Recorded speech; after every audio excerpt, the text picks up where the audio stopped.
இயேசு கிறிஸ்துவுக்காக நான் இலவசமா ஊழியம் செய்யறேன் அப்படின்ற பேர்ல நம்மளை ஏமாத்திக்கிட்டு இருக்காங்க. சரி, இவர் சொல்றதுல வந்து பாதி உண்மை இருக்கு, இல்ல முழுசுமே பொய் தான் இருக்கு. அப்ப இவர் சம்பளமே இல்லைங்காருல, அப்போ ஊழலுக்கு என்ன பண்றாப்ல? அவரோட வாழ்க்கை, பொருளாதாரங்கள், வீடு, வாசல், அப்போ எதுக்காக இவர் இந்த ஊழியத்தை ஆரம்பிக்கணும்? ஜெம்ஸ் மினிஸ்ட்ரின்ற ஒரு மினிஸ்ட்ரி ஆரம்பிக்கணும்.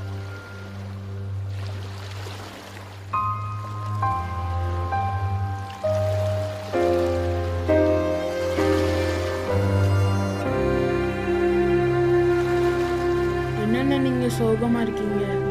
உங்களுக்கு என்ன பிரச்சனை? அதெல்லாம் ஒன்றும் இல்லை, நீ போ.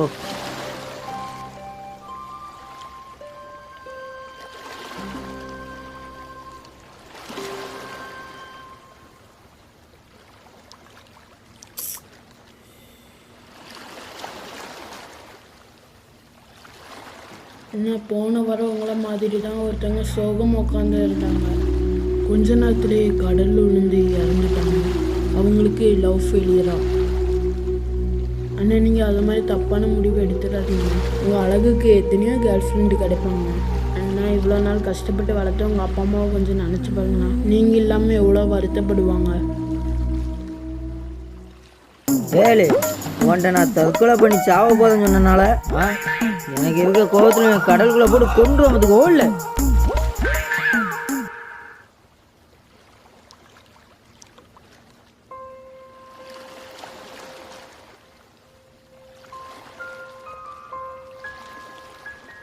வாங்கண்ணே. என்ன ஸ்டீபன், ரொம்ப மனபாரத்தோடு இருக்கிற மாதிரி தெரியுது. என்னப்பா வருத்தம்? அதெல்லாம் ஒன்றும் இல்லைண்ணே. தம்பி, என்னதான் இருந்தாலும் அண்ணங்கிட்ட மனசை திறந்து சொல்லுப்பா, அப்போ தான் மனபாரம் குறையும்.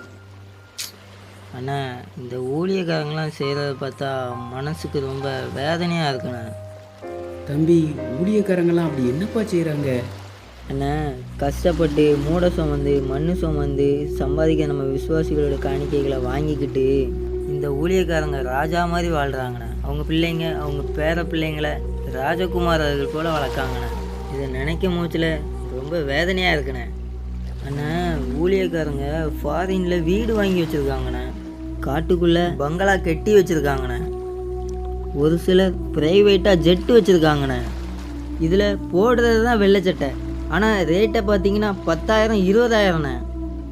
தம்பி, இதில் உனக்கு எப்படிப்பா தெரியும்? அண்ணா, யூடியூப்லாம் பார்க்குறது கிடையாதாண்ணே. எத்தனை சேனலில் எத்தனை வீடியோ ஆதாரத்தோடு இருக்குண்ணே. இந்தா பாருங்கண்ணே.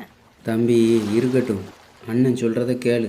தம்பி, நீ சொல்கிற வீடியோக்கள்லாம் கிறிஸ்தவங்கிற போர்வையில் இருக்கிற வைரஸ், பாக்டீரியா மாதிரியான சில விஷக்கிருமிகள் போடுற வீடியோக்கள்ப்பா. பணம் சம்பாதிக்கிறதுக்காகவும் சில அமைப்புகளோட தூண்டுதல்லையும் சொந்த பகையை தீர்த்துக்கிட்டதுக்காகவும் போடுற வீடியோக்கள்ப்பா. தம்பி, இந்த உலக மனுஷங்கள்லாம் சினிமா நடிகர்களை பற்றி கிசு போடுற யூடியூப் சேனல்களையும் பத்திரிகைகளையும் விரும்பி பார்க்குற மாதிரி நம்ம கிறிஸ்தவங்களும் ஊழியக்காரங்களோட குறைகளையும் அவர்களை பற்றியதான அவதூறுகளையும் போடுறத நம்ம விரும்பி பார்க்குறோங்கிறத புரிஞ்சுக்கிட்டு இவங்க யூடியூப்பில் இப்படி வீடியோ போடுறாங்க. தம்பி, இதுக்கெல்லாம் நம்ம கிறிஸ்தவ விசுவாசிகள் தான்ப்பா காரணம். பைபிளில் ரோமர் 14ஆம் அதிகாரம் 4ஆம் வசனம் சொல்லுது தம்பி, மற்றொருவனுடைய வேலைக்காரனை குற்றவாளியாக தீர்க்கிறதுக்கு நீ யார்? அவன் நின்றாலும் விழுந்தாலும் அவன் எஜமானுக்கே அவன் உத்தரவாதி. அவன் நிலைநிறுத்தப்படுவான். கர்த்தர் அவனை நிலைநிறுத்த வல்லவராயிருக்கிறாரேன்னு எழுதியிருக்குப்பா. இந்த வசனத்துக்கு என்ன அர்த்தம்னா, ஆண்டவரோட ஊழியக்காரங்களை விசாரிக்கிறதுக்கு ஆண்டவர் இருக்காருப்பா. ஊழியக்காரங்களோட குற்றங்களையும் குறைகளையும் பேசுறதுக்கு நமக்கு அதிகாரமும் இல்லை, தேவையும் இல்லை. ஆண்டவருக்கு ஊழியக்காரங்க அவங்களோட செயல்களுக்கு கணக்கு கொடுப்பாங்க. தம்பி, மோசேக்கு விரோதமாக பேசின மிரியாமுக்கு தொழுநோய் வந்ததை நினச்சி பாருப்பா. தொழுநோயா? அதான்ப்பா குஷ்டம். அண்ணா, மோசே மாதிரி இப்போ எந்த ஊழியக்காரங்கண்ணா இருக்காங்க? தம்பி, எந்த ஊழியக்காரன் நல்ல ஊழியக்காரன் நல்லா இல்லாத ஊழியக்காரன் நமக்கு எப்படிப்பா தெரியும்? எவனோ போடுற வீடியோவை நம்பிக்கிட்டு நம்ம பேசலாமாப்பா? தம்பி, என்ன சொரிய ஆரம்பிச்சிட்ட? ஒன்றும் இல்லைண்ணா. நீ சர்ச்சுக்கு போயிட்டு வர்ற ஒரு சாதாரண விசுவாசி. ஒரு ஊழியக்காரரை போன வாரம் பார்க்க போயிருந்தேன். அவர் எப்படி இருக்காரு தெரியுமா? Brother brother Barnabas brother, Barnabas brother, brother, brother. Hello hello brother, ஃபோனில் இல்லை, நேரில் வந்திருக்கேன். ஹலோ. வாங்க வாங்க, உட்காருங்க பிரதர், உட்காருங்க. பிரதர், உங்கள் கூட கொஞ்ச நேரம் ஆண்டவரை பற்றி பேசிக்கிட்டு இருந்துட்டு போகலான்னு வந்தேன். ஆ ஊழியம்லாம் எப்படி போகுது? ஆ ம் ம் பிரதர், ஆண்டவரை பற்றியும் ஆவிக்குரிய காரியங்களையும் பற்றி கொஞ்ச நேரம் உங்ககிட்ட பேசிக்கிட்டு இருந்துட்டு போகலான்னு வந்தேன். நீங்கள் மொபைல் ஃபோனையே பார்த்துக்கிட்டு இருக்கீங்களா பிரதர்? இந்த ஃபேஸ்புக்கில் நான் போட்ட போஸ்ட்டுக்கு எவ்வளோ லைக் வந்திருக்குன்னு பார்க்குறேன். என்ன பிரதர், என்ன கேட்டீங்க? ஊழியம் என்ன ஊழியம் பிரதர்? இப்போ எவன் உண்மையாக ஊழியம் செய்கிறான்? நான் மற்றவன் மாதிரி பணத்துக்கு ஆசைப்பட்டு ஊழியம் செய்ய மாட்டேன் பிரதர். மற்ற ஒருத்தனும் அப்படி கிடையாது பிரதர். என்ன பிரதர், பட்ட பகலில் தூங்கிக்கிட்டு இருக்கீங்க? ஊழிய அழைப்பு ஒன்றும் இல்லை பிரதர். இந்த மேசாக்கு இருக்கான் பார்த்தீங்களா, அவன் பிரசங்கம் பண்ணுறது வாழும் புரியாது தலையும் புரியாது. அவனை கூப்பிட்டு எல்லாரும் பயன்படுத்துகிறாங்க. இந்த பிலிப்பு பையில பார்த்தீங்களா, மாதம் மாதம் பணக்கார வீடாக போய் ஜெபம் பண்ணி காணிக்க வாங்கிட்டு வந்துடுறான். எப்படியும் ஒரு 1,00,000 ரூபாய்க்கு மேலே வாங்கிடுவான் போல். என்னை எவனும் கூப்பிட மாட்டேங்கிறான். கூப்பிட்டாலும் 50 100ன்னு காணிக்க கொடுக்குறான். கோட்டு சூட்டும் போட்டு ஆடி காரும் BMW காரும் வச்சுருக்கிறவனுக்கு தான் காலமாகி போச்சு போங்க. இந்த பிரபலமான ஊழியக்காரங்களை பார்த்தீங்களா, ஜெபமலை, ஜெபகோபுரம், ஜெபத்தோட்டம்னு வச்சுக்கிட்டு ஏழை மக்கள் காணிக்க வாங்கிக்கிட்டு சுபகமாக வாழ்கிறாங்க. என்கிட்ட மழை இல்லை, தோட்டமும் இல்லை, கோபுரமும் இல்லை போங்க. பிரதர், நீங்கள் ஒரு ஊழியக்காரரு, நீங்களே மற்ற ஆண்டவரோட ஊழியக்காரங்களை இப்படி குறையா பேசலாமா? என்னையா நான் இல்லாதையா சொன்னேன்? நான் பார்த்ததையும் கேட்டதையும் தானே சொல்கிறேன். பிரதர், ஆண்டவர் உங்களோட குறைகளை பார்த்தாருன்னா உங்களை அவர் ஊழியக்காரனா வச்சிருப்பாரா? குறைகளா? ஏன்ட்ட என்ன குறை பார்த்தீங்க நீங்கள்? பிரதர், நீங்கள் ஆண்டவருக்காக முழு நேரமாக ஊழியம் பார்க்குறேன்னு சொல்கிறீங்க. இந்த உலகத்தில் ஒரு கம்பெனிலேயோ ஒரு ஆஃபீஸ்லேயோ வேலை பார்க்குற ஒர்க்கர் வாரத்தில் சில மணி நேரங்கள் மட்டும் வேலை பார்த்துட்டு மற்ற நேரங்களை, மற்ற நாட்களை அவங்க ஓய்வு எடுக்கிறதுலையும் சொந்த வேலை பார்க்குறதுலையும் மொபைல் ஃபோனில் நேரத்தை செலவழிக்கிறதுலையும் இருந்தால் அந்த முதலாளி அவங்களுக்கு சம்பளம் கொடுப்பாரா, இல்லை வேலைக்கு தான் அவங்கள வச்சுக்கிடுவாரா? நீங்கள் வாரத்தில் எத்தனை மணி நேரம் ஆண்டவருக்கு ஊழியம் செய்றீங்க? பிரதர், நீங்கள் பரலோகத்துக்கு போவீங்களா? தம்பி, என்ன ஓவரா பேசுற? உன் வயசு என் ஊழிய கால அனுபவத்துக்கு கம்மி. என்ன பார்த்து பரலோகத்துக்கு போவீங்களான்னு கேட்குற? என்னப்பா? பிரதர், நீங்கள் பண ஆசை இல்லாதவர்னு சொல்கிறீங்க. ஆனால் நான் வந்ததுலேருந்து நீங்கள் பணத்தை மட்டுமே தான் பேசிக்கிட்டு இருக்கீங்க. நீங்கள் பிரபலமான ஊழியக்காரங்க மேலே பொறாமப்படுறீங்க. உங்கள் உடன் ஊழியர்கள் மேலே கசப்பு வச்சிருக்கீங்க. இந்த பொறாமையையும் கசப்பையும் வச்சுக்கிட்டு நீங்கள் எப்படி பரலோகத்துக்கு போவீங்க? ஊழிய அழைப்பில்லைன்னு சொல்கிறீங்க. மார்க் 16:15 நீங்கள் உலகமெங்கும் போய் சர்வ சிருஷ்டிக்கும் சுவிசேஷத்தை பிரசங்கியுங்கள்னு எழுதியிருக்கு.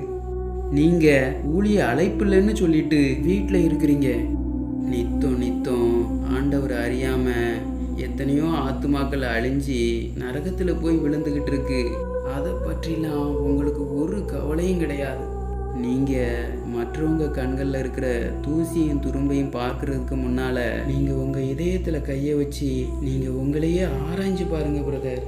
மனம் திரும்புங்க பிரதர். நான் போயிட்டு வரேன்.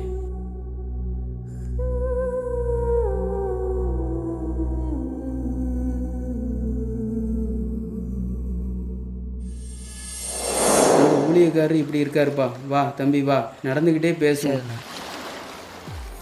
ஆமாண்ணே, ஊழியக்காரங்களே சில ஊழியக்காரங்களை திட்டி வீடியோ போட்டிருக்காங்கண்ணே. ஆமாம் தம்பி, சில நல்ல ஊழியக்காரங்களே அந்த காஸ்பல் இந்த நீரோடைன்னு சொல்லிட்டு சேனல்களில் ஊழியக்காரங்களோட குறைகளை சொல்லி வீடியோ போட்டுக்கிட்டு இருக்காங்க. ஊழியர்களை குறை சொல்லி அவதூறாக அசிங்கமாக ஷார்ட்ஃபிலிம்லாம் எடுத்து போடுறாங்க தம்பி.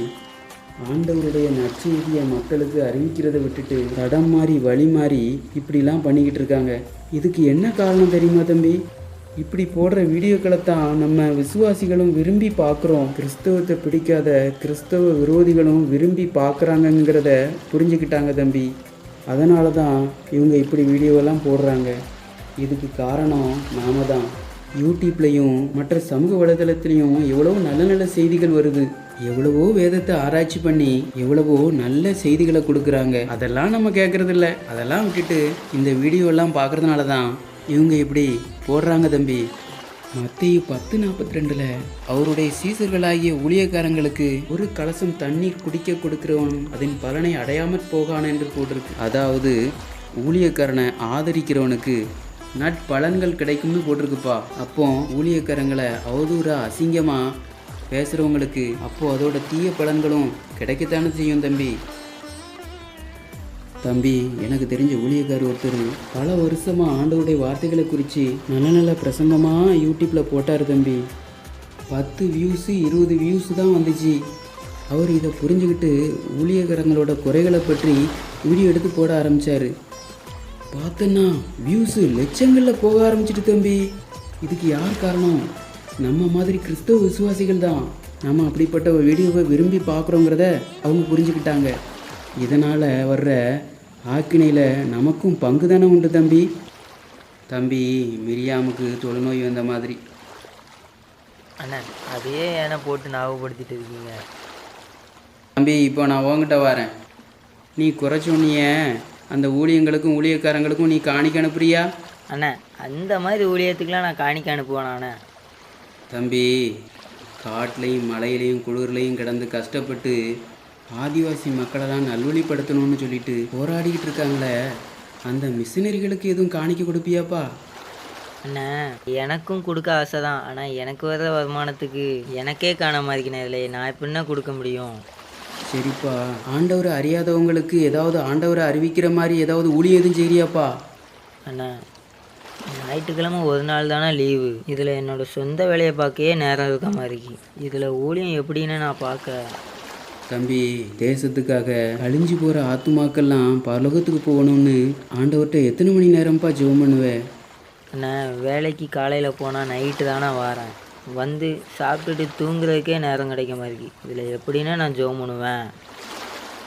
ஜெபம் பண்ண மாட்டேன், ஊழியம் செய்ய மாட்டேன், ஊழியத்துக்கு கொடுக்கவும் மாட்டேன், ஆண்டவருக்காக ஒரு புல்லை கூட பிடுங்கி போட மாட்டேன்.